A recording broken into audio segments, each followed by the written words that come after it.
It's time for Security Now. Steve Gibson is here. He's got some great questions, some security updates, and a whole lot more. If you want to stay secure on the net, you must stay tuned. Security Now is next. Netcasts you love. From people you trust. This is Twit.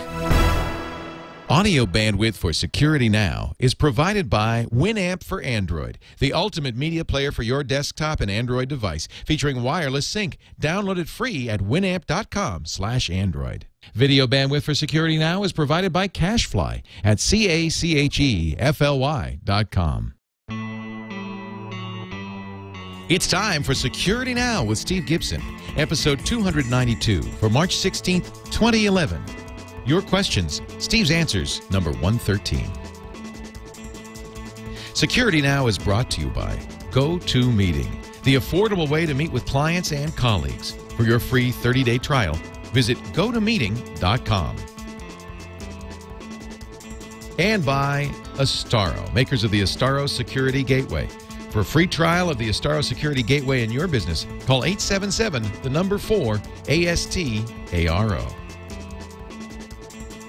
And by Squarespace.com, the fast and easy way to publish a high-quality website or blog. For a free 14-day trial, go to squarespace.com/securitynow. It's time for Security Now, the show that covers your security and privacy online with the man of the hour, Mr. GRC, Steve Gibson. Gibson Research Corporation. Or hour and a half, as the case may be. Or two, whatever. Whatever. The man of the next, 90 minutes or so. Hey, and Steve.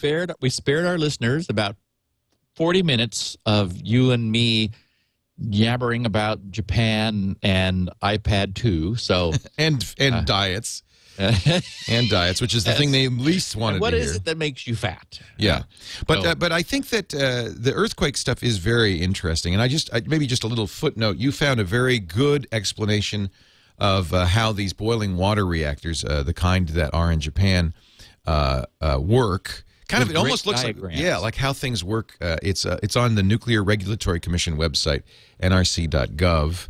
They have, I guess, a lot of teaching material, student material. I did tweet all this also. So if anyone wants to get links for all this, you can just put in, go to twitter.com and /SGGRC, which will be my Twitter feed, and you can scroll back a little ways.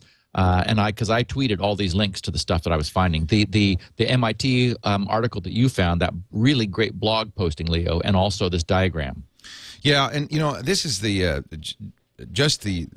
one last point, which is that those of us who are technically inclined, which I presume is anybody listening to Security Now for sure, just want to know facts. Yes. And the problem is there's so much polemic and rhetoric associated with your position, whether pro or anti-nuke, and I just want to know the facts. And the blondes are nice to watch on the news, but they're nitwits. They're not nuclear scientists. Even CNN, nobody has really done a very good job. I saw an explanation of how our nuclear reactor works yesterday that was just wrong. And look, we were talking, Steve and I were talking, I remember when I first got an Atari, there was a great nuclear simulator called Scram. And it was very simplified, of course, but you had to be, you were a nuclear operator, generator operator, and you had to run the rods and scram the rods and so forth. It was so much fun. And I learned a lot on the basics of how a nuclear generator works. I wish that game were still around. I'm going to see if I could find it. Maybe an emulator would have it. I was reminded that I tweeted this morning. I found a link to a really neat nuclear professor guy who's got hair like Einstein, well, that's his credential right there. And I tweeted, I said, if for your less techie friends, because people who follow me probably are along on the techie side. For your less techie friends, you might want to send this link to a kindly nuclear professor explaining. Does he have a little German accent? Very simply how reactors work. He did a great job talking about the boiling water reactors in Japan. So. This was the game. These are screenshots. Chris Crawford did it, who was a very famous simulator designer. And you learn a lot from stuff like this. I wish these kinds of games were still around. Simulations actually are very, very powerful for teaching these kinds of concepts. I mean, simulations of anything, physics simulations, for example. Yep. I'll see if I can find it would be really fun to find an emulator. I know there's 8-bit emulators, Atari 8-bit emulators out there, so I'm sure I can find. If I can find the ROM, I could probably get it working. That'd be kind of fun. Somebody should make an Atari emulator for the iPad. Wouldn't that be fun? Apple would never approve to run all the classic stuff. Yeah, Apple would never approve it unless Atari did it. So let's get to the news. This is a Q&A session, right? Yep, number 113. And but the security now number 292. So don't let that 113 throw you off. Very confusing. We got two numbers, but we know you can handle numbers. That's why we do it. Before we get to security news, security updates, errata, and that so forth, let me just quickly mention our friends at Citrix and the folks who do GoToMeeting, because I tell you, after doing a lot of traveling. I always say, thank God for GoToMeeting. I don't have to do all that business traveling that I might have to do. I love going to things like South by Southwest. We just came back from there. Had some great coverage. You'll find it in our specials feed. But if I had been now go on a business trip, I would be just saying, please, let me stay home. That's what GoToMeeting is so great for. American Express says the average business trip costs $1,000. That seems cheap to me. Airfare, hotel, taxis, and not to mention the stress and strain of air travel these days. Instead of having another in-person meeting, have a GoToMeeting instead. Just $49 a month. That's 1/20th the cost, and as many meetings as you want all month long, for as long as you want. And it includes teleconferencing and voice over IP. They've got a great iPad app, by the way, which means you can have a meeting on your iPad, which is so cool. GoToMeeting works on Macs or PCs. Trivial to install. That's important if you're trying to get a client to see your sales presentation. It can't be that you can't make them jump through hoops. All you do is you send them a link. It works with Outlook. You can actually integrate it right into your email. They'll get an invitation that includes the teleconference number, a link. 30 seconds later, they're seeing your screen. We actually use it for teleconferences even if we don't need screen sharing, just because it's a great way to teleconference, to set up a teleconference. And then if it should happen that we have something to look at or collaborate on, we've got it there. I just love GoToMeeting. I know you will too. Replace business trips, save money, save time, save stress. Try it free for 30 days. Go to meeting.com/ is that, let me check and see. It says now. Go to meeting.com. And I don't know what the URL is. I'll find out for you before the end of the show. It says now right there, and I think that that's probably correct because I never make mistakes. All right, Steve. You know me. I'm perfect. Steve, what's the latest security news? Speaking of perfect. I think you should settle for amazing, Leo. You are amazing. Amazing, if not perfect. Imperfectly amazing. We'll be happy with amazing. So the good news is nothing happened. Yay. In terms of updates since the pre-pwn-to-own flurry of updates last week. We're going to cover in detail the consequences of the pwn-to-own competition shortly, but no updates to talk of, to speak of, although we need some, because exactly as I predicted and shortly after we recorded last week's podcast, I got a little advisory update from Microsoft. They send email when they revise their existing updates, and I thought, what is that? So I went to the advisory update, and under why was this advisory revised on March 11th, 2011, it says, Microsoft revised this advisory to announce that Microsoft is aware of public proof of concept code being used in limited targeted attacks. Users that, this is before that. This was the MHTML vulnerability, which we commented on them on Tuesday, not patching. They fixed, other stuff. Is it in IE9? Because IE9 is now official. Maybe they figured, well, we'll just update IE. It's actually not. It's in a library in Windows. So it's everywhere. Exactly. It's accessible through the browser, but it's a Windows DLL that you get to through the browser and you exploit through the browser. So it's very likely that that you can get to it through IE9 as well. Right. Now, again, the moment this happened, I tweeted about it. So that's one way you can find the link. There is a fix-it, and so I will say again, as I said last week, when I said last week, we're probably going to shortly see exploits of this. Well, now we are. And the fix-it simply disables scripting in the MHTML pseudo protocol. And the MHTML is MIME HTML, which is Microsoft's own format for storing a whole page in a single archive.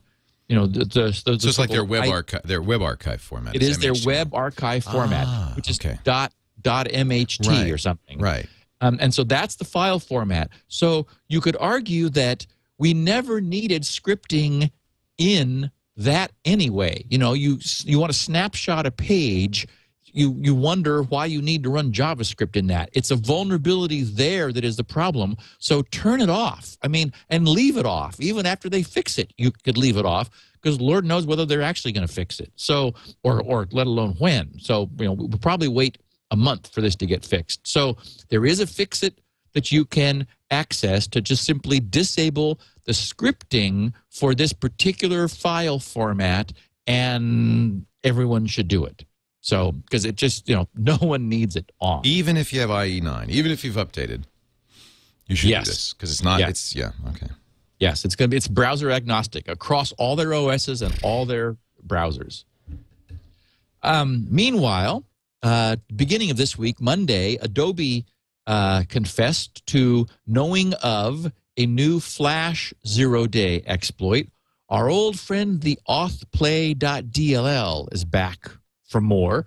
We keep talking about authplay.dll in various ways that you can access it. In this case, it can be accessed through Flash, and there are exploits in the wild. It's exploited with a shockwave flash embedded in a Microsoft Excel file delivered as an email attachment. So when Windows views this Microsoft Excel file, it allows the shockwave flash to run, and because you've got Flash installed, and that accesses this authplay.dll vulnerability, and it's across everything: Windows, Mac, Linux, Solaris, and even Chrome and Android platforms. So nothing to do about it at this point, unfortunately. Hopefully, Adobe will get us a fix shortly. I think they'll do it out of band. The quarterly update concept isn't really working very well. It only works if you only have bugs every 3 months. You see, that's saying on their page. They said, well, because our 10.x, I think it was it Flash 10? I don't know. It wasn't Flash. It was Reader 10. The Reader 10 sandbox does contain this. We won't be updating that until July.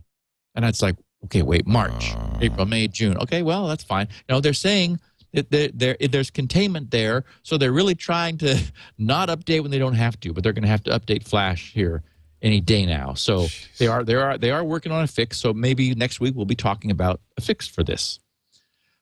In happy news, Twitter has added always on HTTPS to their site. Yay. Much as Facebook has, kinda, as we talked about last week. They turn it off. Facebook, that is, turns it off if necessary. At the drop of a hat. Yes.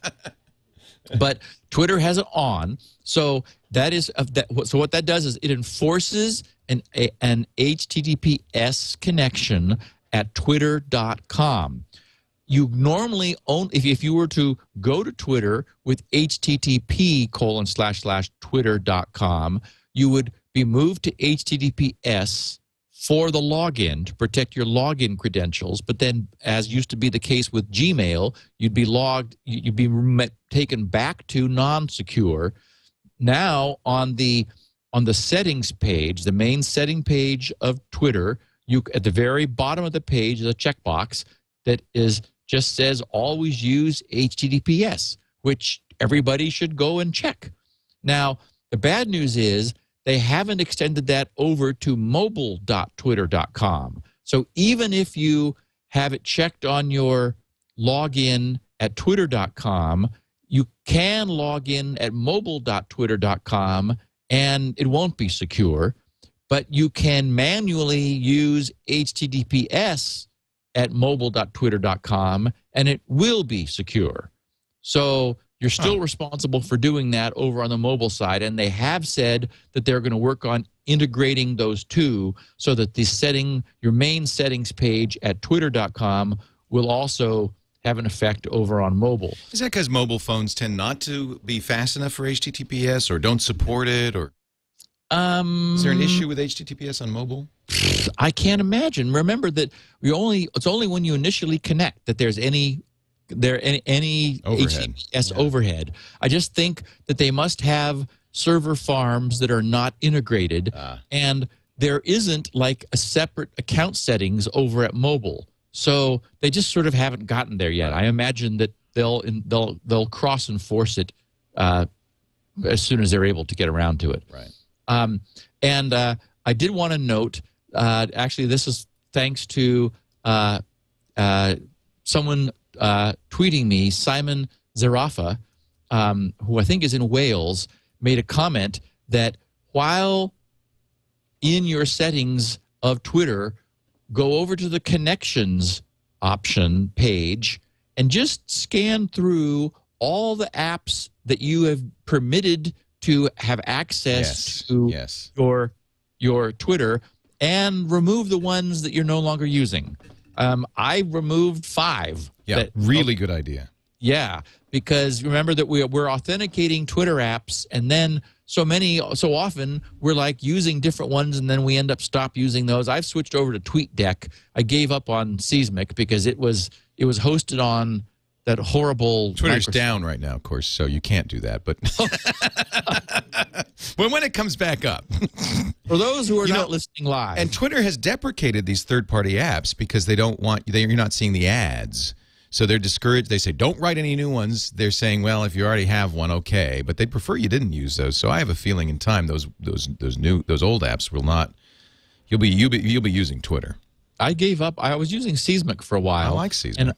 And they've moved it over to Silverlight, which is just a monster. Yeah. I mean, it makes Flash look good. Really? It's just horrible. Oh, that's interesting. It really is. It's big, and it doesn't terminate when you shut things down, and it's just awful. So, and anyway, it stopped working reliably. So I try, and I see everyone's using TweetDeck, so I thought I'd give that a shot, and I'm liking it a lot. Now, that's Air, though, right? That is on Adobe Air, yes. You can't win. I know. So, the Pwn to Own results from Vancouver's. This was exactly as predicted. Yes, CanSec West Security Conference. Safari collapsed in 5 seconds. I'm sorry. That was a cackle. I apologize for cackling. And remember that Apple plugged 62 security holes that morning. Yeah. They should have plugged 63. Apparently. Charlie Miller wasn't worried. And actually, he didn't do it. No, he didn't. He did join up with another guy, Dion Blazakis, I think, Blazakis, Blazakis, and the two of them did an iPhone exploit the night before, working like a lot to make that happen. So basically, Safari, IE, iPhone, BlackBerry all collapsed significantly. Neither Firefox nor Chrome did, although one researcher was a little annoyed because shortly before this, he had given Google a heads up on a cross-site scripting vulnerability, which was not previously known, which he could have used to score himself a Chrome exploit for Pwn to Own and 15 grand. As it is, he only got $1337. Well, how dare they? $1,300. How dare they fix that exploit before Pwn to Own? How dare they? And in fact, I think it was Charlie who did make a comment that this was sort of a downside of Pwn to Own because it was tending to cause researchers to hold back their disclosures because it was worth 15 grand, which is nothing to sneeze at. Well, and Google added 20 grand on the top for Chrome. Yes. So, clearly that was cockiness on Google's part. Yeah, but justified. They and Firefox survived pwn to own. So it took Safari 5 seconds to fall, although in fairness, this was an exploit that was worked out well in advance, so that essentially the guy who did it just walked up, plugged his code into Safari, and it collapsed. That's how it works. It's not like you sit. I think people think you sit down at the machine and you try stuff. No, they know exactly what they're going to do. They have a USB key. They plug it in. They go boom. Right. Yeah. Ha ha. IE8 fell to Stephen Fewer, who's a small, I think it's a one-man security company, Harmony Security, he calls his company. And his exploit was interesting because in order to do it, he had to chain 3 previously unknown, unpatched vulnerabilities together. The first 2 of them were to allow him to get past IE and Windows ASLR, the address space layout randomization protection, and DEP, the data execution protection, which we've covered in depth in past episodes. And then the third one, which he said was extremely difficult to exploit, got him out of the sandbox, which protects IE8. He got busted out of IE8's sandbox and wrote a file to the system, which demonstrates that IE8 sandbox was no longer in control. And Microsoft immediately responded, "We're already on the case." And I thought, well, I feel so much better. No. Oh, joy. We'll fix that next week, maybe the week We're after. on it. Sometime. It'll be fixed. Exactly.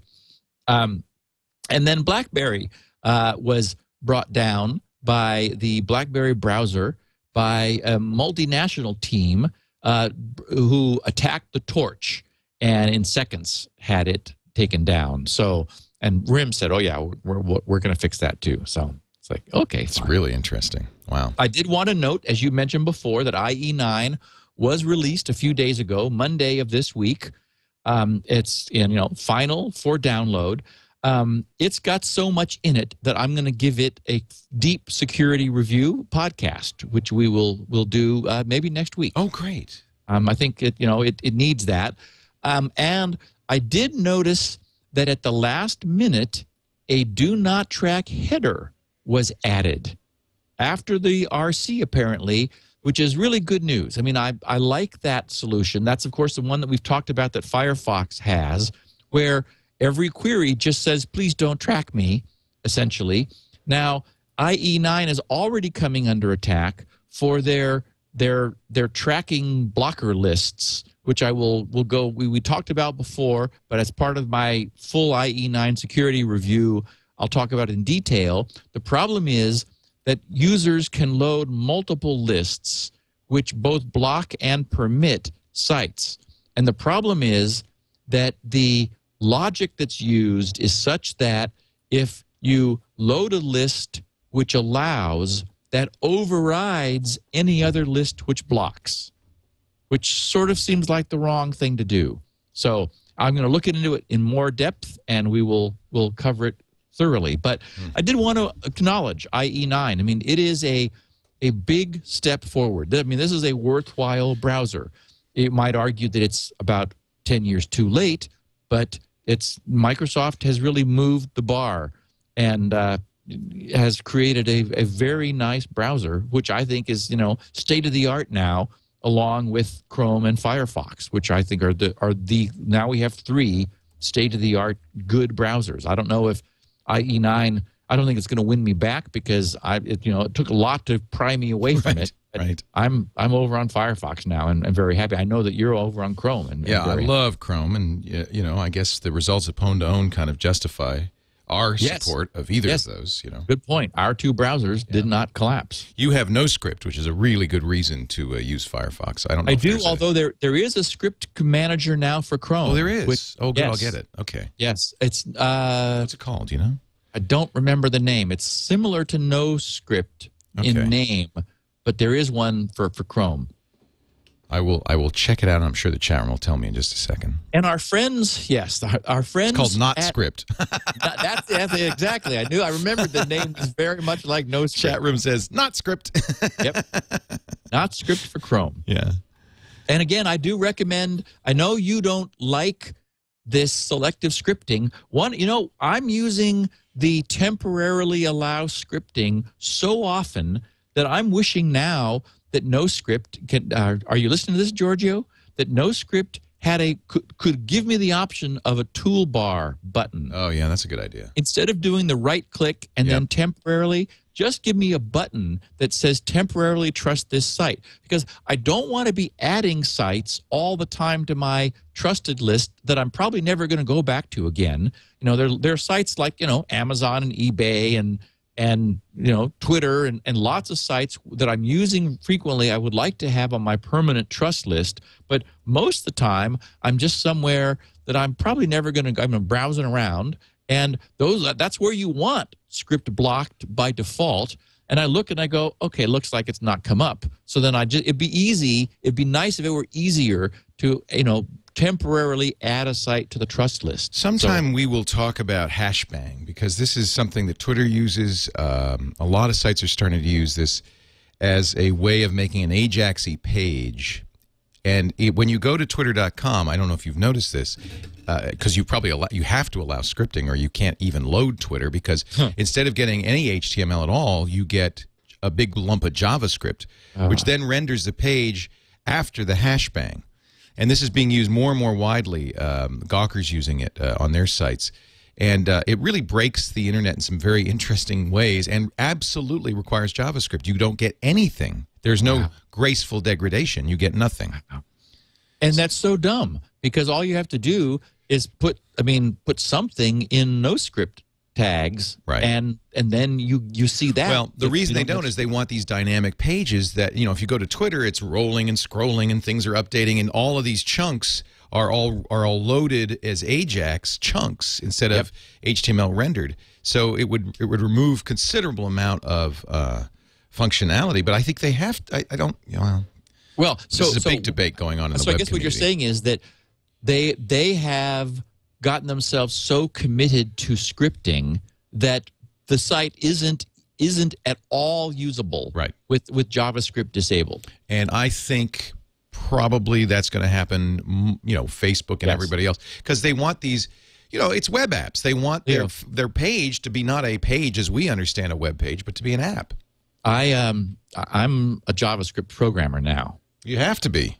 In the last few weeks, I started pretty much from cold, and I have a JavaScript page running on GRC. Wow. A capabilities and compatibility test page, which I'll be making public. Well, you can see how powerful it is. I mean, it's incredible. It's a very useful system, and you're right.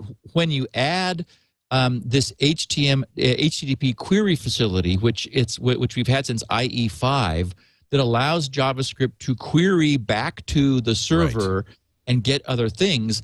You're right that instead of this notion of going from clicking links to go from page to page, the state-of-the-art approach now is that you go to a site which is an application, very much like Flash-enabled sites used to be, where you sort of stay on the same page and just browse around within, in that one page using Flash to take you to different things and do different things. Now that same capability, JavaScript and the document object model and DHTML and all that has come so far that it's possible now to do that without using Flash, just using scripting. So yes, unfortunately, I think scripting is clearly the way sites in the future are going to be written and built. You should look at jQuery, and which is, of course, a client-side library, and then Node.js, which is a server-side library. That's what these sites are using, mostly Node.js. It's very popular. Gives you great functionality. Really cool web pages that totally suck. By the way, just an update. Tim O'Reilly just tweeted, Twitter's back, but it just got back. has tweeted that the Mark I nuclear reactor design used at the Fukushima plant caused GE scientists to quit in protest at the time. This is from ABC News. So fascinating story still coming out, and I don't know. Again, you know. Yeah, exactly. But we got to. But there's a lot of information. We got to sift through it. I wish we're going to try to get some intelligent people on to discuss this at some point. So our friends from San Diego and the University of Washington, who we discussed last year, hacking a car by hooking their laptop into the car's network, right, are back. Lovely. They gave a presentation recently where they demonstrated 3 new means of hacking into existing cars. They used a undisclosed model of a 2009 auto, which they sort of deliberately used because it was an older car that was presumably less vulnerable than newer cars. They were able to take the car over by playing music. Now, this shouldn't surprise anyone. Oh, boy. Because all this means is there was a vulnerability in the CD player software, a buffer vulnerability that we're used to dealing with all the time on our PCs. And so a specially crafted MP3 file was able to load a Trojan into the car's operating system, rewriting the firmware in order to give them control. They were also able to get into the car by Bluetooth and by cell phone.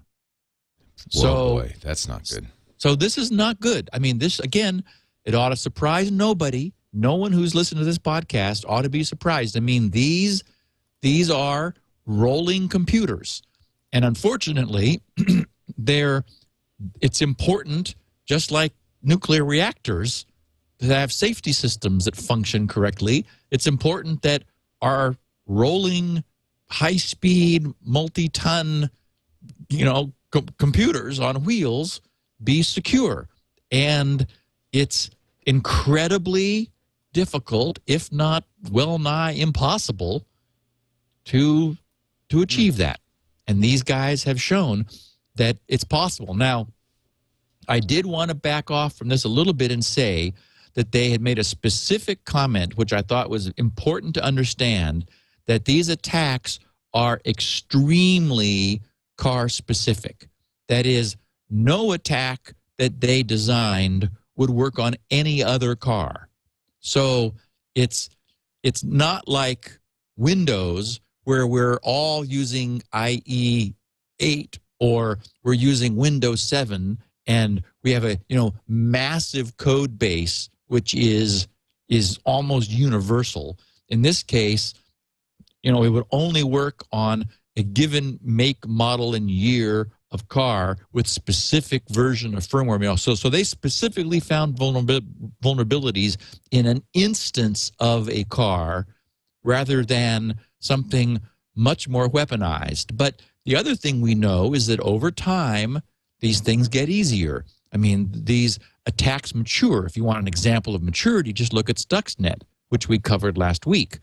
So this is something that we'll certainly be keeping an eye on. Many people wrote to me and tweeted about this, music taking over a car. And it's like, well, who would be surprised by that? Amazing. They're computers, and they're going to have buffer overruns, and that allows code to get injected, and that's what happens. Well, the only surprise is you'd think that the car computer would be isolated completely from the music player.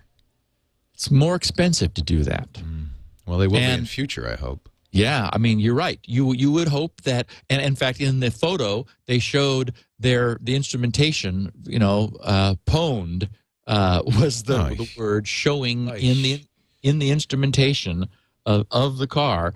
And remember that they were able to stop and brake and literally really control the car. That's so horrible. Control its functioning. So I think we really are going to need Well, there's a commercial on TV now where dad's talking to his teenage daughter, and he says, hold on a second, you can borrow the car. Let me start it for you. Yeah. And he presses a button, and the car starts. And I just think, help us. Oh, yeah, it's just using Bluetooth. Bluetooth's secure. There's no problem there.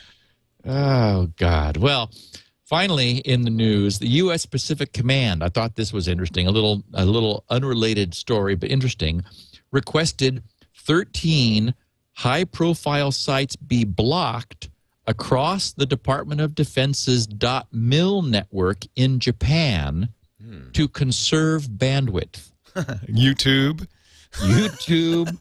Google Video, Amazon, ESPN, eBay, DoubleClick, iWonder, Pandora, StreamWorld, MTV, iFilm, MySpace, and MetaCafe. I love it. It's like, okay, now wait a minute. That's all the fun stuff. Exactly. But so really, it is a military network. This is the .mil network, and they're streaming Pandora. They're having fun. Well, hey, look, they're in an office. They want some music. They need some tunes. I'm glad they didn't block Twit. You can keep listening to Twit until they discover us. And Facebook. They didn't block Facebook. It's not on the list. Well, it's probably, most of those are rich media sites. They're video and or music sites. So those are the ones that use a lot of bandwidth. Facebook probably isn't as bad. Yeah. Well, yeah, YouTube, Google Video. Yeah. I Pandora. guess Amazon now has video streaming that they're offering. Wow. So, anyway. Sorry, guys, you're gonna have to work over there in Japan. I think the generals use Facebook, so they didn't want to. That's how the generals stay in touch. And one little bit of errata that I wanted to mention. When I logged into Google Docs this morning in order to prepare the document that you and I are looking at right now, Leo, and which you'll post. Yeah, already have. I got a little reminder screen that said, imagine how it would feel if you weren't just able to log on. Oh, yeah. Good for them. That wouldn't be good, would it? And I said to myself, no, it wouldn't. And they said, here's the information that we have for you, which is used for access recovery. Is it still correct? Good. Brilliant. And I thought, wow. Brilliant. Love them. Very cool that they were proactive in like saying every so often, is this information still correct? That's just good sysadminning. I mean, that's what, in a business, your sysadmin will go around and say every 3 months, change your password, we're going to lock you out unless you do. Google has some really, the problem with recovering your password with Google, if you don't set up things like an SMS number, is it's really tough. So they're proactively saying, make sure you have a phone number that we can SMS and make sure it's up to date. And this is advice to everybody. If you don't have that secondary means of notification besides your email, because if somebody hacks your account, unless they get your phone, that SMS, I guess they could change the SMS, but that's why you want to check it regularly. Yeah, I was very impressed that Google proactively reminded me. We'd like to see more of that. I think they can't change the SMS unless they send you a text message saying, do you have this phone? Is this a new phone? I hope they would do that. Yeah. Very important. And speaking of support, I got a nice note, a different twist on Spinrite from a listener, Anthony Ungerman. He said, hi, Steve. I purchased your software about 2 years ago in support of Security Now. I had no immediate need for Spinrite, so I soon forgot about it. That's fine. Well, this Friday, I had a few drives that needed some Spinriting, but I could not find my download codes anywhere. I sent your support alias a help with 3 exclamation points email at 7:15 p.m. on a Friday night. Wow. By 7:26, I had received a reply containing the codes I needed. The download took a second, and the system created a bootable CD a few minutes later. I had Spinrite up and grinding away by 7:45 p.m. Isn't that awesome? And I made the 8 p.m. date with my family for a Friday night movie. Do me a favor and call Dell, Linksys, etc. Let them know. And teach them how to do support. Yes. It would be more than likely, it would more than likely have taken 3 phone calls and a lot of waiting to get the same level of service. Absolutely. Thank you very much, Anthony. Isn't that great? Thanks for sharing that. Now, is that automated, or do you have a tech guy No, sitting that's there? Greg who checked his email. Awesome. And probably sent it over to Sue, and she checked hers, and she looked him up in our database and said, "Oh yeah, here he is." And we sent him email containing his download information. Great when you have a great team that is just there and works hard. And they're the best. Love it. Hey, we were. I missed this in Austin. You know about BSides? Have you ever heard about BSides? It's a great. No. It's a wonderful security conference, kind of unconference that they have all over the place. If you Google BSides, you'll find it. And they had one at South by Southwest. Astaro is one of the big sponsors of this, and that's why I mentioned it. Astaro is, of course, our sponsor as well, and has been since practically day one of the Twit network. Our first sponsor, our longest-lasting sponsor, and people we love. I'm so bummed because they were demoing their new wireless access point, their new secure wireless access point, and the ASG 320. We're going to, in the new studio, we've been talking with Astaro and our tech guy, our IT guy. We're going to have, I believe we're going to have dual 320s, not just for security, of course, but because these are our security devices, but also for bandwidth shaping, so that we can guarantee priority to the stream signals and stuff. I mean, these things are amazing. And then we're going to have secure wireless access using the new access points from Astaro. Astaro is just a great company with a total commitment to security, but also to sharing information about security. That's why they do these BSides. They support the BSides. That's why they use the best in class in open source as well as commercial software to protect you. They are just a great company, and I'm so proud to be associated with them. If you are looking, we're going to build our next infrastructure on Astaro Security Gateways. If you're thinking about doing the same, you can get a free demo unit in your place of business by calling 1-877, the number 4, ASTARO, 877-4-ASTARO. That's 877-427-8276. They'll send a demo unit out. The nice thing about Astaro is they have this kind of, I don't know what they call it, but I guess they call it active-active clustering. It's like without any additional load balancing, you can put in additional security gateways to handle more network traffic. So we're putting in dual 320s, also for failover. So we have multiple internet access points, I think 3 or 4, all going through the 320s with instant failover if one of them should die. I mean, we're just building the most incredible network thanks to Astaro. And I just want you to take a look at Astaro in your business. And, by the way, if you're a home user, you can totally use Astaro at home. In fact, it's free for non-commercial use. They have a VMware appliance you can get at VMware, one of the most popular VMware appliances out there. You can even download the software at astaro.com/security now, put it on any PC, and there you got it, the ultimate unified threat management in your house. They even give you, they used to charge 79 euros for the Astaro Up-to-Date, a year for the Astaro Up-to-Date, because the updates are key, of course, as you well know, for security. That's even free for non-commercial users now. It's just incredible. I want you to check it out. ASTARO.com. That's where we sent Russell, our new IT consultant, out, and he had been using, I won't say the other model, he'd been using another UTM, and he was blown away. I said, we're going to use Astaro, right? He said, yeah. Yeah. ASTARO.com. Or call 877, the number 4, Astaro. It's the best. I can tell you, we're running our business on it. That's how good it is. Steve Gibson, I have got questions. If you have answers. You have to look at this professor. Can you real quickly? Yeah, what is his URL? Go to twitter.com/SGGRC. Okay, that's your Twitter handle. All right. Get my feed. Yep. And it's the most recent link. All right. You have to. I think you have to type HTTPS now to get. It's down again. Thank you, Twitter. You see, by the way, that hash bang in there. So if you type SGGRC, it adds that hash bang to render the page. And so that's what we were talking about with it. It basically is a lump of JavaScript you'll see that comes in, and then the page is rendered. So you enter SGGRC, but so apparently the servers are enough up to give me the hash bang, but not the data. I just put in twitter.com/SGGRC. Yeah, maybe it's just me. That's what I put in. And it comes right up. Is it coming up for you? No. Yeah. Maybe it's just our network. But your Twitter doesn't like me. Okay. I'll get it for before the end of the show. I'll get you. And I would give you the link, but it's a YouTube shortcut, and I couldn't even begin to. I will get that for you. I will put it in the show notes. The guy, he's just wonderful. I hope he has got the best hair. Good German accent. Somebody said, somebody said back to me, he says, well, that guy explains things as clearly as you do, but he sure has a lot more hair than you do. Like, maybe you should grow your hair out there. You should grow it out.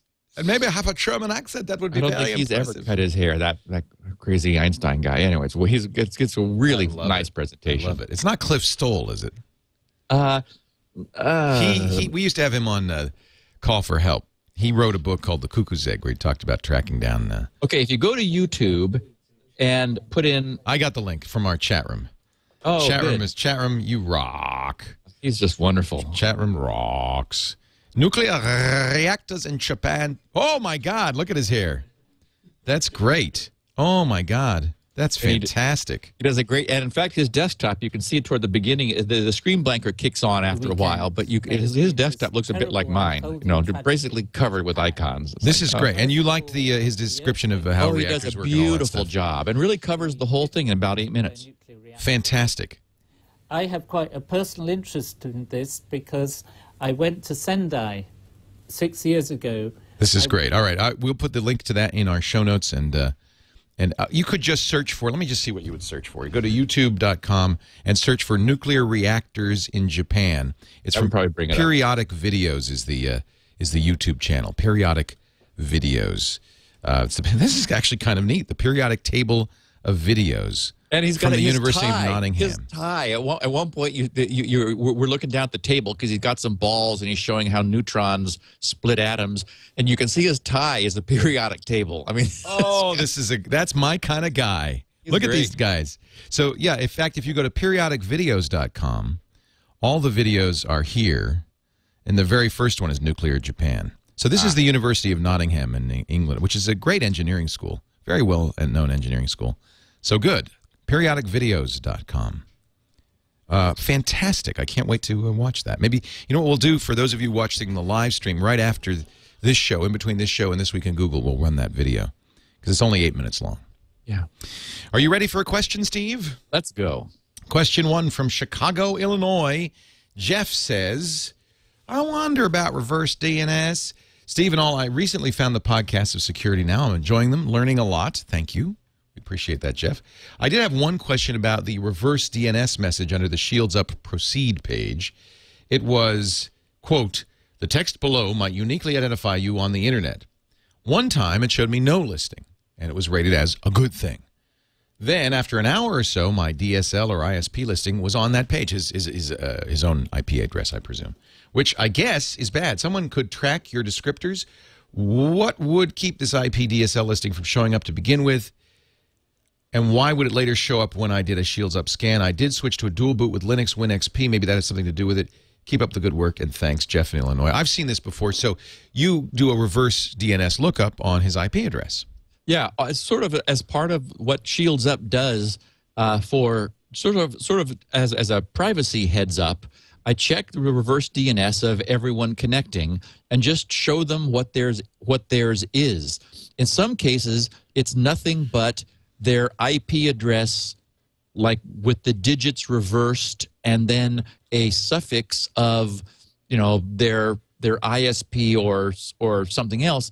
But in some cases, it looks more like an account name, which is, even though their IP address might be changing, their reverse DNS doesn't change. That is, it does actually uniquely identify them. And so it's a machine name in effect.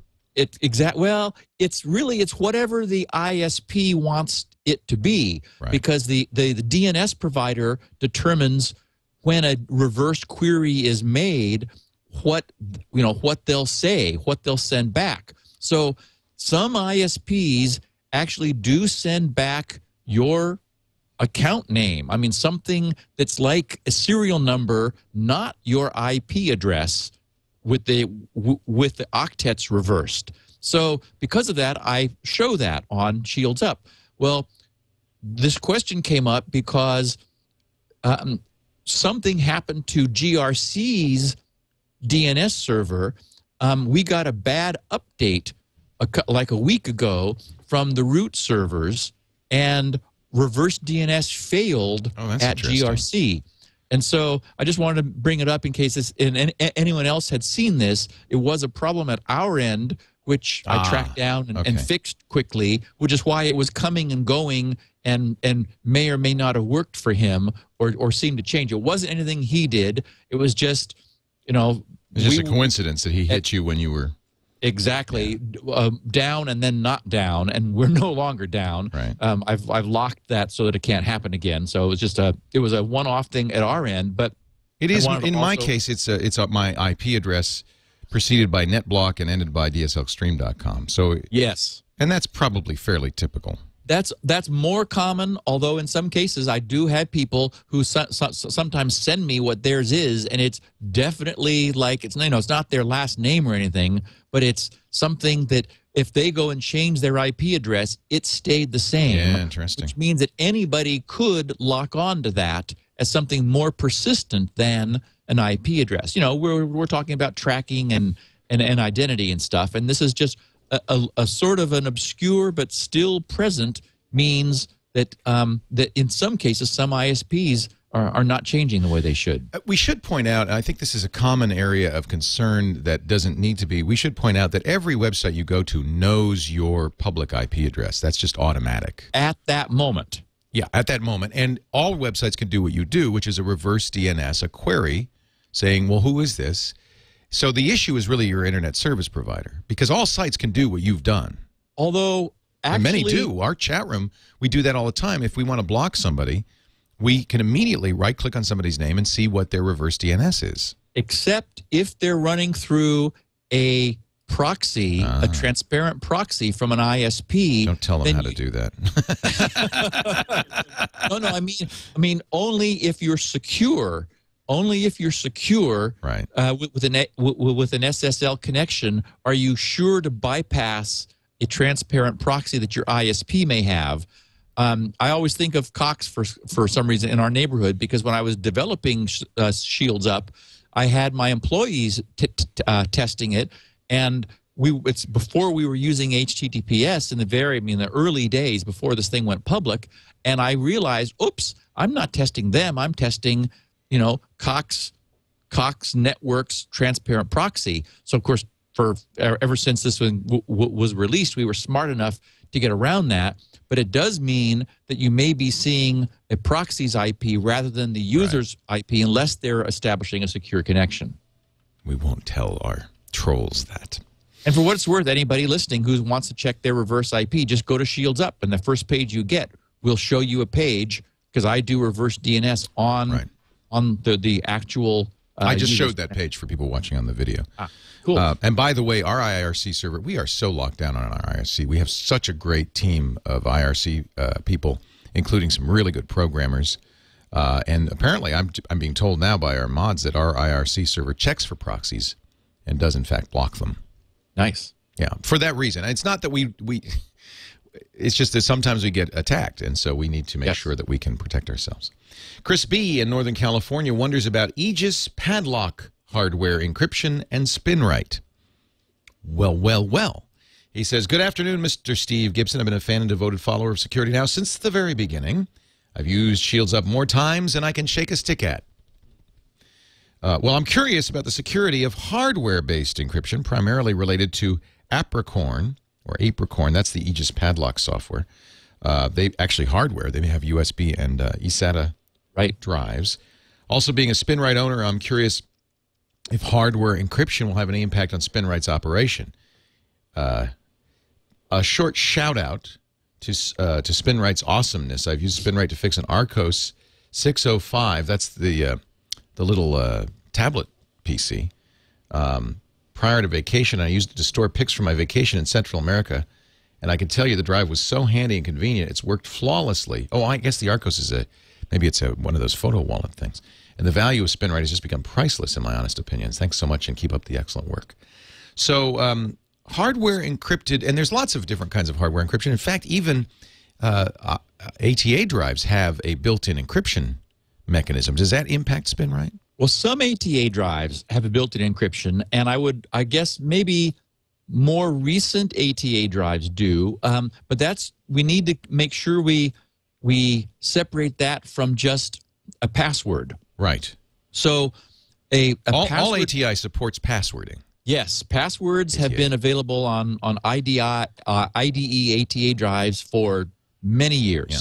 And what that is a low-level lock on the rest, access to the rest of the drive, which has to be provided. That, however, can be bypassed by the manufacturer and even by the end user. If you forgot your drive password and you had locked the password, or for example, sometimes if you had a password-protected hard drive in a laptop and moved it to a different laptop or even to a desktop machine, that drive would still be locked and you would be unable to unlock it. So if you format the drive and wipe out the contents, that will clear the password from one of those drives, allowing you to access it again, although, of course, you've lost access to the data that you had there before. But manufacturers and presumably, the three-letter agencies are able to remove a simple password protection and get at all of the data on the drive behind it. So what you really want is encryption of the drive, which is driven by a password and by a key that the drive has, which you're able to eradicate if you needed to, and that would make all of the drive's contents incomprehensible. So I mean that's the way to do it right. Is to, before you ever put any important data on the drive, you get a drive which has encryption at its interface, assign it a password, and at that point you're good to go, because because all the data that's written on the drive passes through this cipher on the way in. Well, this is what this apricorn.com, this Aegis padlock for USB and eSATA drives does. It's an external case which adds that in hardware to a drive that doesn't already have it. So, I get it. So yeah, so you're able to take any drive, a USB or I guess a USB or eSATA interface, and I'm not sure what kind of drive it takes internally. It might be IDE or eSATA, for example, internally, and it performs hardware encryption on the fly in both directions.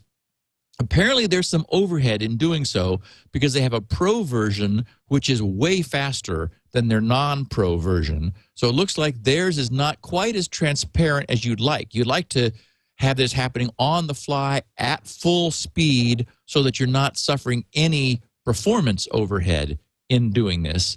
But the benefit of that is that when you remove that drive, it never had plain text stored on it. So you don't have to worry about all the scrubbing and recovery and emergency procedures and all that people are worrying about more and more about, leaving unencrypted data on the drive. Okay. Oh, and it's for Spinrite. Spinrite runs right through it. It doesn't operate at that level. It doesn't operate at that level. It sees the sectors. It will recover them. That's why, for example, Spinrite is usable on a TrueCrypted drive, too, right. One that has been encrypted. Spinrite doesn't care about the fact that it can or cannot see the data. So you could run Spinrite either on the outside of it or even on the encrypted inside, right. Which actually might be better because there you really do care about performance, and it'll take much longer if there's this hardware overhead that there seems to be on this particular brand. Spinrite would run a lot slower through that drive's encryption than if you just plug the drive temporarily onto a motherboard and let Spinrite have at it. Right. That's important. I think people don't know sometimes that the different drive recovery or data recovery levels. I mean, you operate at the sector level, at the hardware level, so encryption doesn't matter to you. Correct. Then you could operate at the file system level or the actual data level. Encryption would affect those, of course, because and that's why, for example, we're able to fix TiVos and iPods Right. and things. You don't It's like, care. I don't care what it is. If it could be spins, HFS. Yeah. If it spins, we'll fix it. If there's a sector, we can examine it. Question 3, Dick Nelson in Melbourne, Florida, wonders about uncovering spoken phrases in encrypted voice over IP conversations. So cool. I hadn't seen this, but he points to an article at the Association for Computing Machinery, acm.org. Okay, so on VoIP encrypted calls. What is going on there? Okay, so a number of people sent me tweets. I'm going to read the abstract of the article. This was published in the ACM, the Association for Computing Machinery. Machinery. That's right. Okay, their abstract says, although voice over IP, VoIP, is rapidly being adopted, its security implications are not yet fully understood. Since VoIP calls may traverse untrusted networks, packets should be encrypted to ensure confidentiality. Okay, so we're talking about encrypted VoIP. No biggie so far. Yep. However, we show that it is possible to identify the phrases spoken within encrypted VoIP calls when the audio is encoded using variable bit rate codecs. Oh, interesting. Now think about that. That's all. When I read that, it's like, oh yes, because the rate, the amount of compression you get varies, is a function of the audio. Right. So clever. So, oh my God! So you can basically get a frequency. You'll get a. The amount of compression is a function of the audio. Yeah. So that means that the density of the VoIP varies with what is spoken. Right.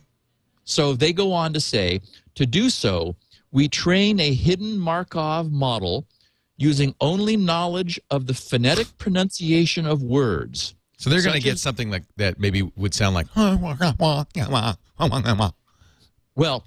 so we get a waveform, right? We train a hidden Markov model using only knowledge of the phonetic pronunciation of words, such as those provided by a dictionary, and search packet sequences for instances of specified phrases. Right. Our approach does not require examples of the speaker's voice or even example recordings of the words that make up the target phrase.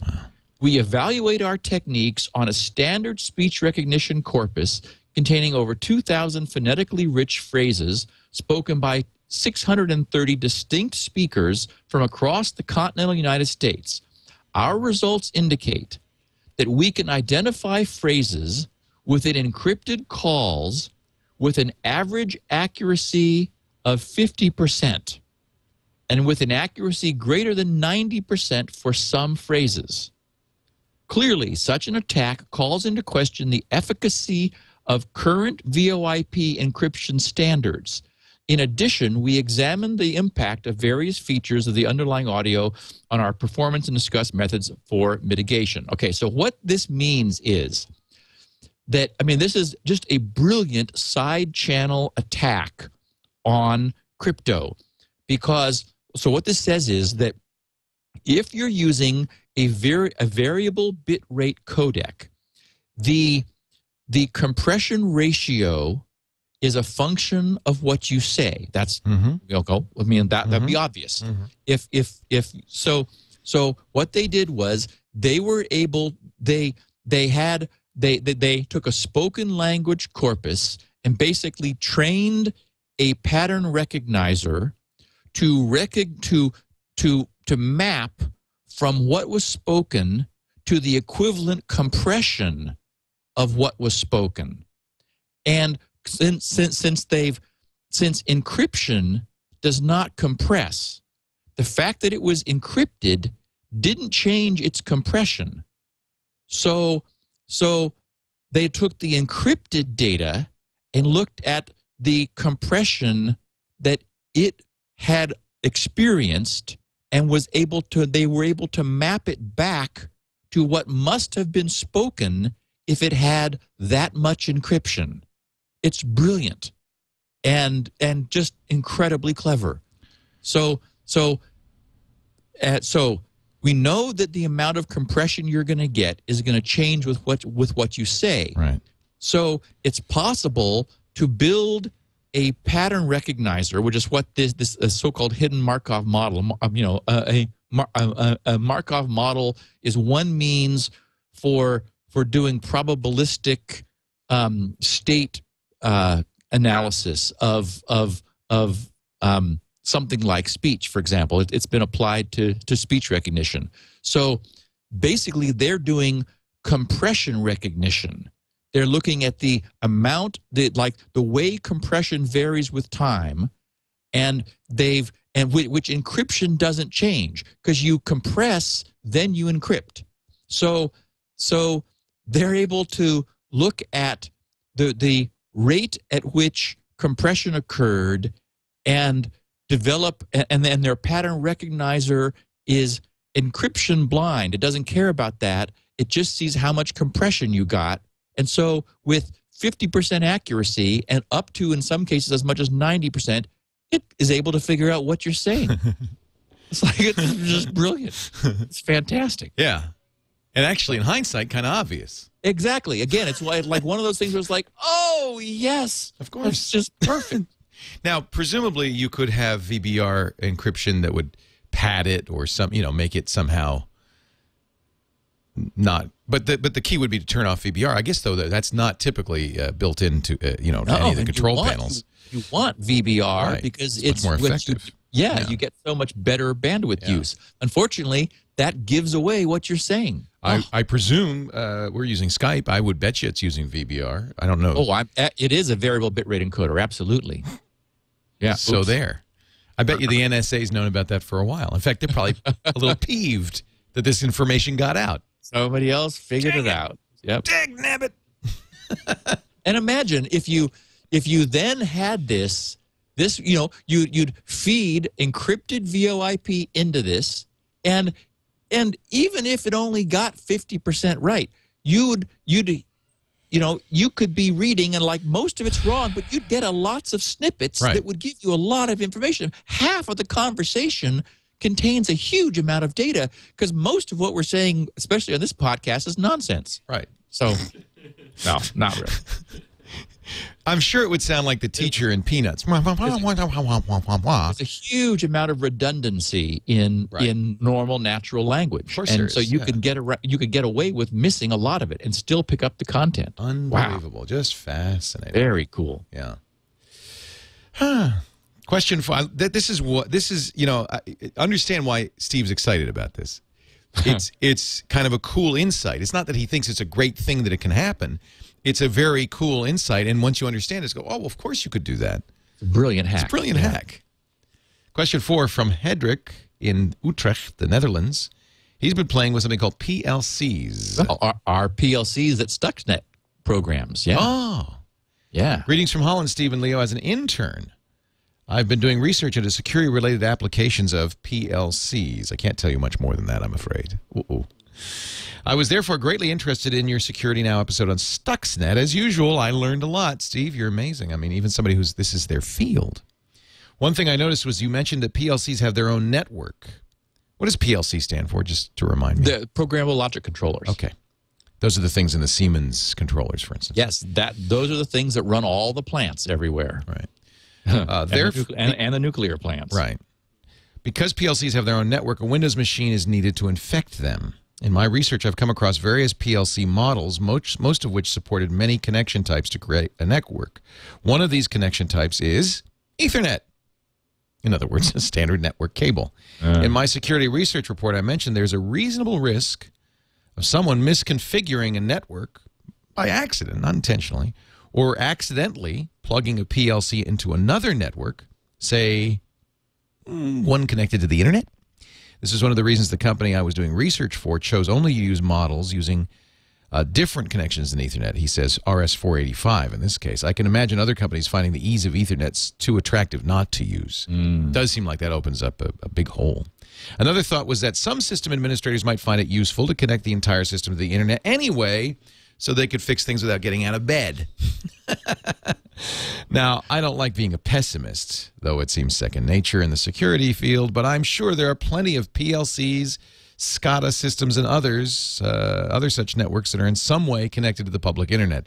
This, combined with the frightening malware advances you've told us about in last week's show, does not make me feel so great about the whole thing. Anyway, just wanted to share my thoughts on the subject, and thank you, Steve, Leo, and all the other folks that make Security Now happen, and there's a big bunch of people for a great podcast. Regards, Hedrick. He is Maliki on the Twit IRC, by the way, if you want to say hi to him. None of the PLCs I've worked with have any form of encryption while communicating over Ethernet. So usernames, passwords, etc. are sent in the clear over that network. And they're typically all default, too, because this presumption is, well, secure. no one can get to our network, Yeah, so safe. we're just, we don't want to bother with figuring out what our username and password is. We're here inside the uranium enriching plant. Who could get in here? What could go wrong? What could possibly go wrong?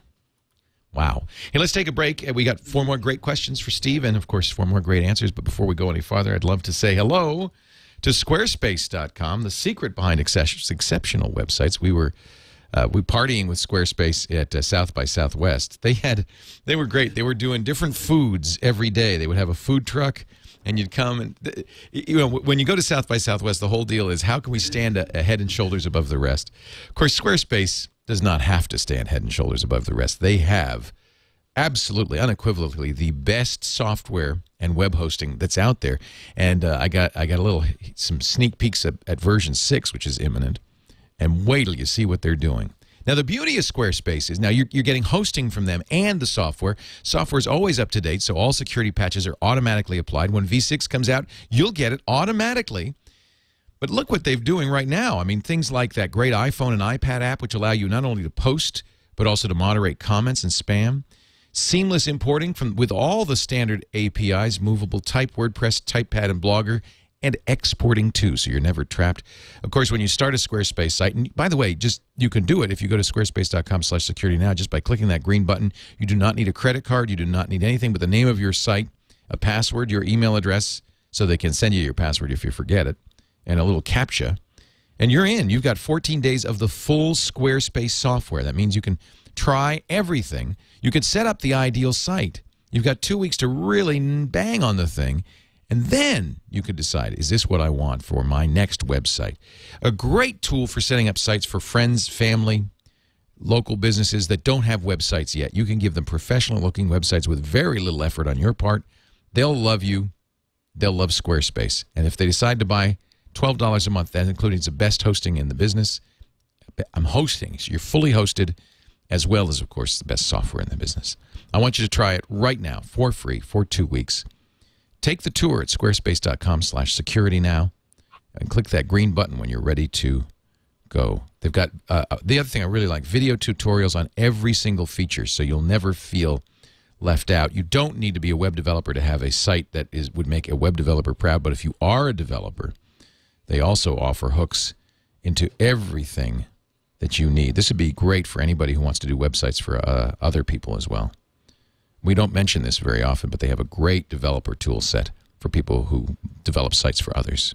Squarespace.com/securitynow. Give it a try today. I know you're going to love it. Question 5, Stephen Gibson, from Robert Osthelder in Fond du Lac, Wisconsin. He wonders how to switch from Windows to Mac without losing all the security tools. Well, that's an interesting question. Never heard that one before, actually. I've been a long-time Windows user, go-to guy for IT support for my family's Windows machines. I've been considering purchasing a new laptop, since mine is getting very old and clunky. Doing some shopping around online. I'm very interested in the new MacBook Air, which I give 2 thumbs up for. I know you don't. Me too. Oh, you have one? I do, and it's a beautiful machine. Elegant machine. Yeah. Which runs Windows, by the way. You don't have to. You could put Windows on it. I know people have been thrilled with it. The big reasons for being so interested in the Air are the size, weight, build quality.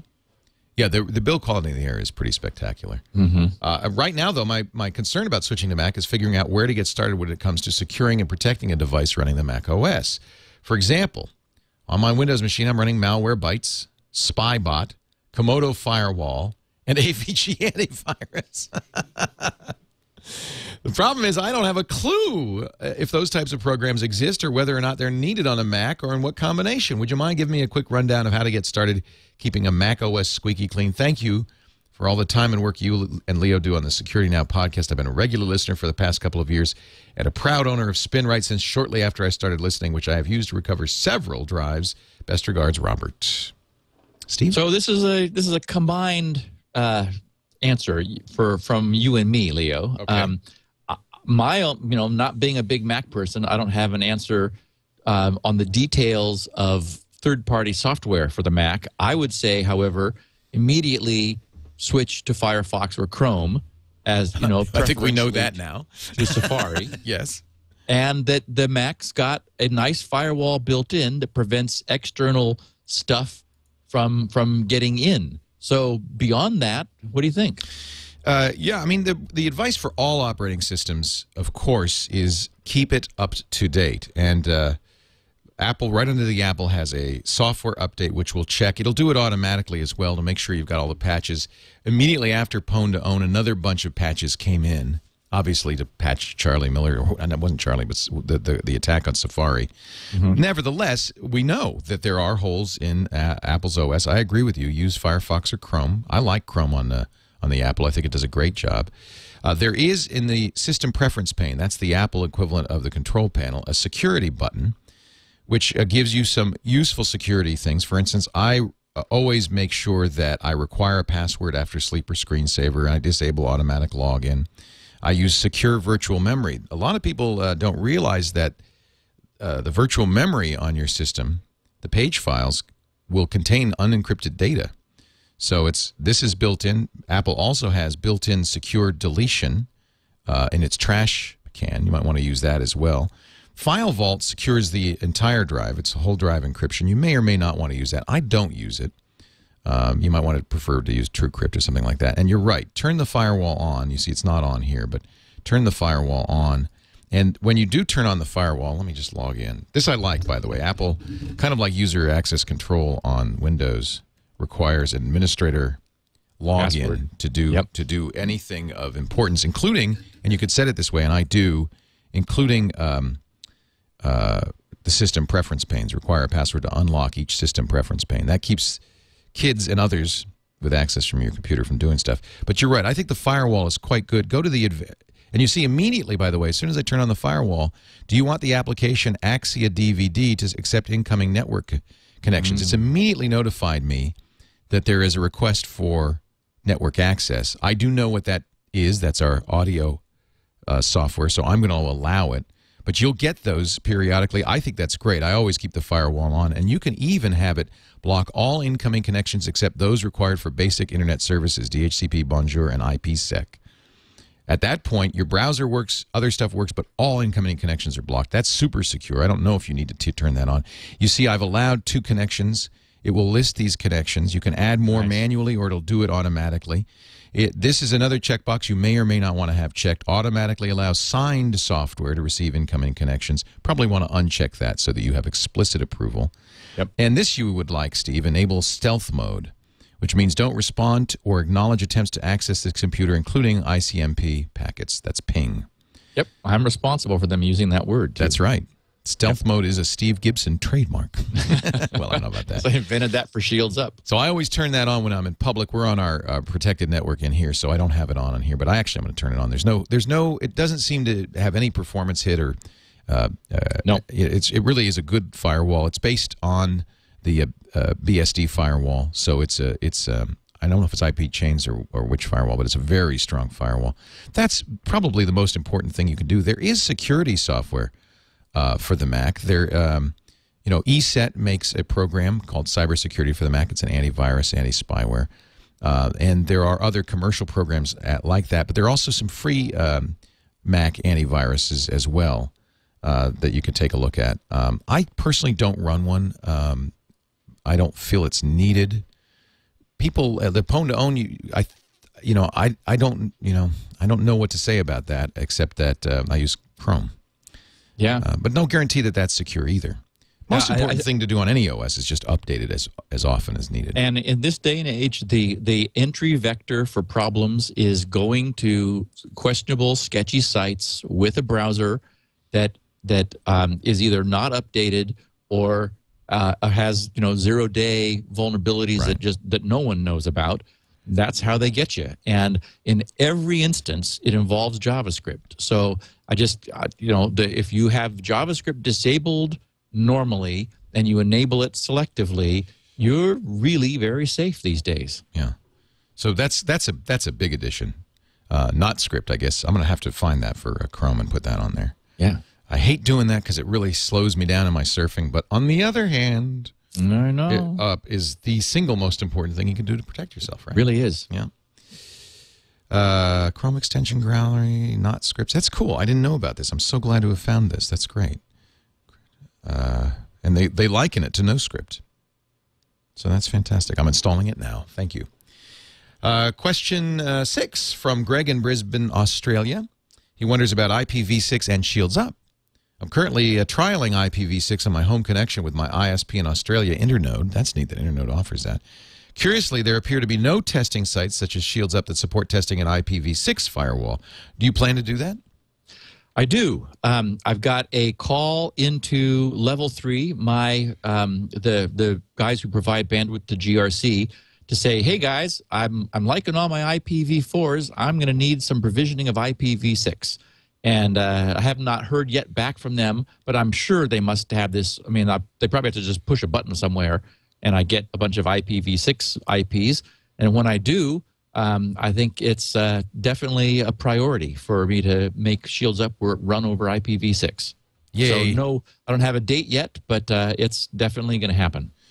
And you can, of course, go to Hurricane Electric in the U.S., and they're offering IPv6 tunneling. If you want to play with IPv6, they have free tunnels. Randall Schwartz was telling me he's got like 5 IPv6 addresses for free. Actually, no, wait a minute. He has like a Class B block because there's so many IPv6 addresses. I think he has 65,000 of them. I can't remember. Some huge number. Yep, that would be a B class. Yeah. Because there's so many. You can have as many as you want. How many do you like? How many do you want? Take 20,000. They're free. Yeah. Question 7, Ant. Is it a lot of work, by the way, for you to make IPv6 compatibility in Shields Up, or is that something not too true? No, it's just sort of like, I just have to refocus myself. It'll be fun. Steve, you have way too many things on your punch list now. I've got a big one that I haven't talked about yet, but maybe next dear. Okay, good. Look forward to it. Question 7, Anthony Woodall in Santa Rosa, California, just up the road a piece. Comments about the IE6 countdown. We talked about that webpage where Microsoft's urging people to dump IE6.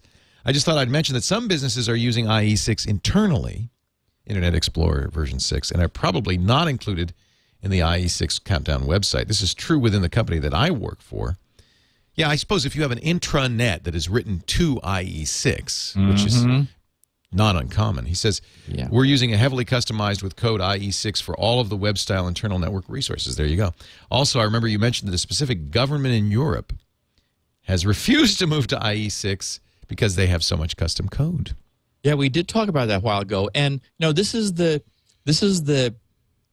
I guess it's a conundrum that Microsoft is in, because 6 happened and was, in its day, very good and very dominant. Yeah. And, Firefox, or I guess back then Mozilla probably, or Netscape, they were still struggling.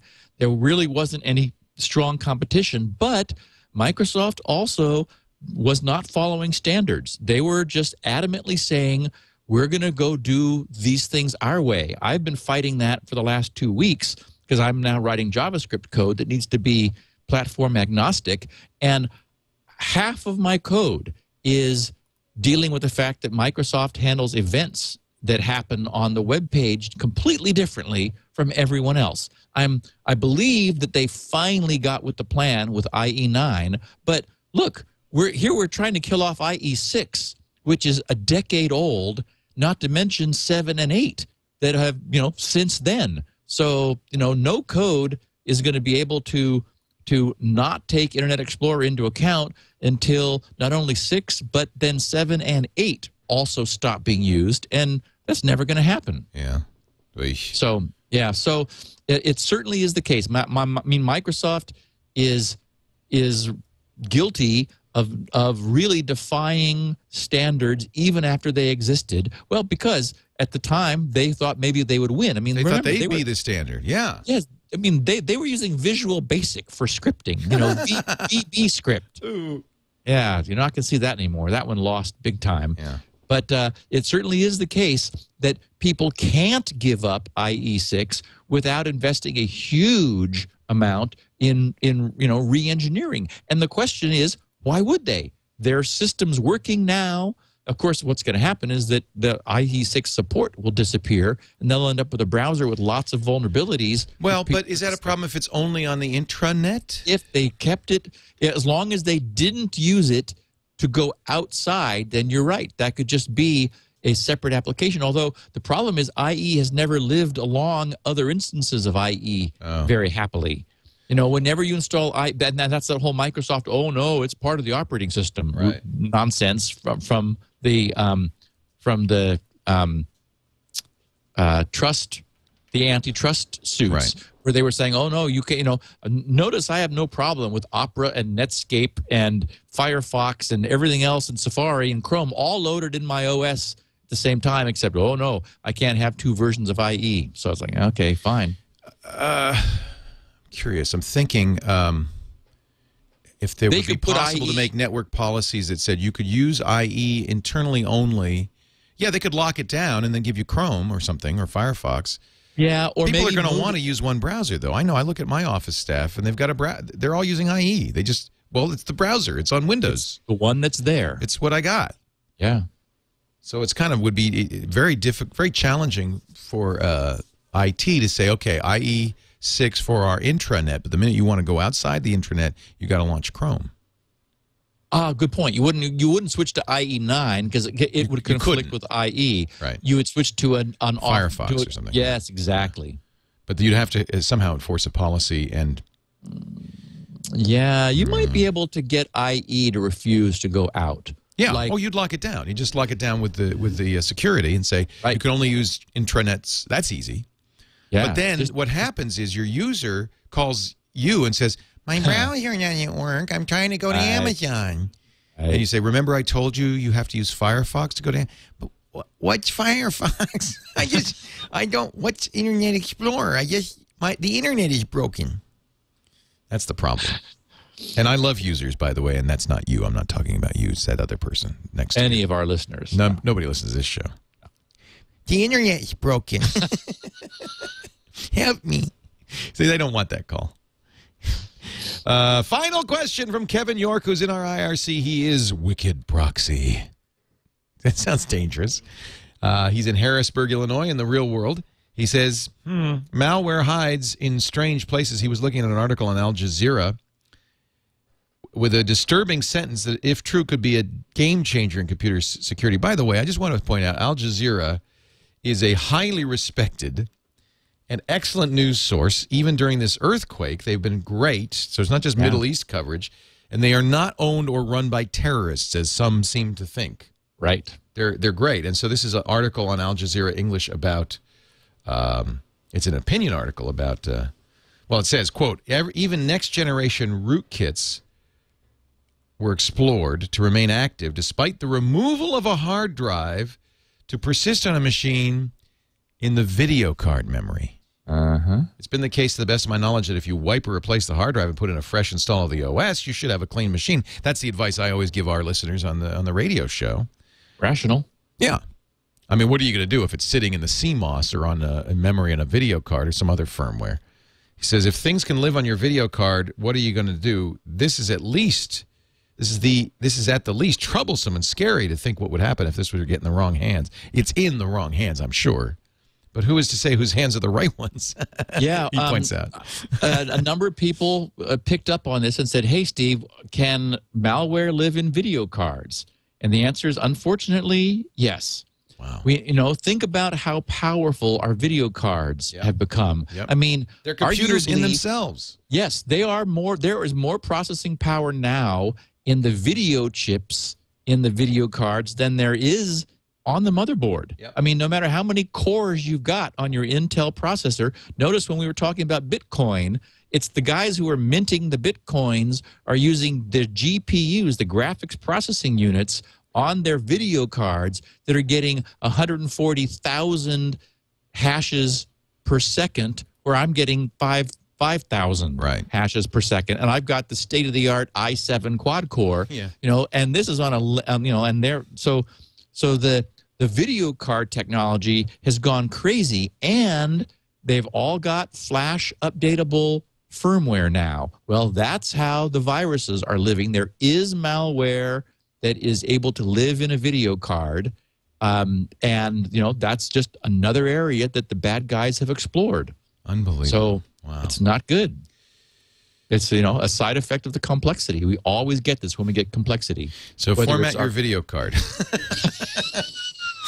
You can't just unplug it, right? The video card, it's a static RAM or whatever it is. It's firmware.